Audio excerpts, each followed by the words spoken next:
अब इनको और बर्दाश्त नहीं करेंगे। अगर वो आपके 2 लोगों को नहीं मानते, आपके दीपू चंद्र राज को जिंदा जला रहे, आप उनके 100 लोगों को खत्म करोगे तब जाकर शांति आएगी। वो आपके एक हिंदू बहन को भगा रहे हैं, आप उनके हरामखोरों के 100 को भगाओगे तो जब जाकर शांति आएगी। वैसे भी उनकी तो इतनी ज्यादा फसल पड़ी हुई है, थोड़ी तो कम करनी पड़ेगी ना अपन को।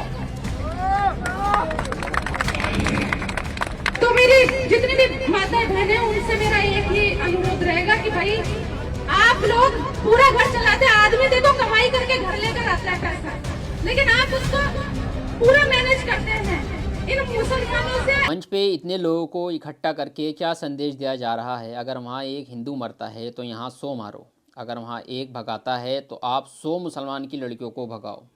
अरे जब इतने लोग इकट्ठे कर ही लिए थे तो कम से कम एक अच्छा संदेश दे देती कि जितने भी लोग हैं, किसी के घर में एक भी अनएजुकेटेड बच्चा नहीं रहना चाहिए। हर घर से डॉक्टर, मास्टर, इंजीनियर, वकील निकलना ही चाहिए।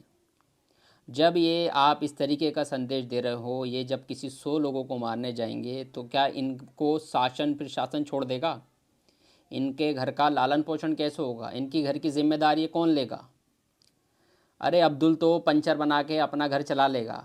अरे अब्दुल को तो आप छोड़ ही दो, अब्दुल बिना पढ़े भी अपना काम काज करके अपना जीवन गुजर बसर कर रहा है। लेकिन कम से कम आप इन लोगों को मंच पे खड़े होकर इस तरीके की सीख दे रहे हो, इनकी बुद्धियों पे आप इस तरीके की बातें डाल रहे हो बुद्धि में कि ये क्या करेंगे, आने वाला कल कैसे सुधरेगा, अपने घर को कैसे लेके चलेंगे। भाई बांग्लादेश में कोई घटना होती है तो आप हिंदुस्तान के मुसलमानों को बोलते हो, पाकिस्तान में कोई घटना होती है तो आप हिंदुस्तान के मुसलमानों को बोलते हो। अरे भाई जहाँ हो रहा है आप वहाँ जाके मारो ना। मुसलमान ने आज़ादी की लड़ाई में, हमारे बुज़ुर्गों ने शाना बशाना खड़े होकर सबका साथ दिया, आज़ादी में साथ थे। यकीन नहीं आता तो इंडिया गेट पे जाके नाम पढ़ो कितने मुसलमान हैं। अरे कहीं भी कोई भी बात होती है आप हिंदुस्तान के मुसलमानों को बोलने लगते हो, और शासन प्रशासन देखता है, कोई इनके खिलाफ़ कोई कार्रवाई नहीं होता, बल्कि इनको प्रोटेक्शन दिया जाता है, साथ में इनके सारी सभाएँ की जाती हैं। मेरी तो ये समझ में नहीं आता, पता नहीं ऐसा क्यों चल रहा है। जब भी इंस्टाग्राम खोलो ये वाहियात चीज़ें आती है, इतनी ज़्यादा नफ़रत। अरे कम से कम प्यार का संदेश फैलाओ ना कि हर बच्चा पढ़े लिखे। बस एक ही चीज़ हिंदू मुस्लिम, इस तरीके की चीज़ें से क्या होना है? ये तो आने वाला कल बहुत ख़राब हो जाएगा, इस तरीके की चीज़ें कि हम आने वाले कल में ये कर देंगे वो कर देंगे। अरे बच्चों को पढ़ाओ लिखाओ, प्यार से रहो।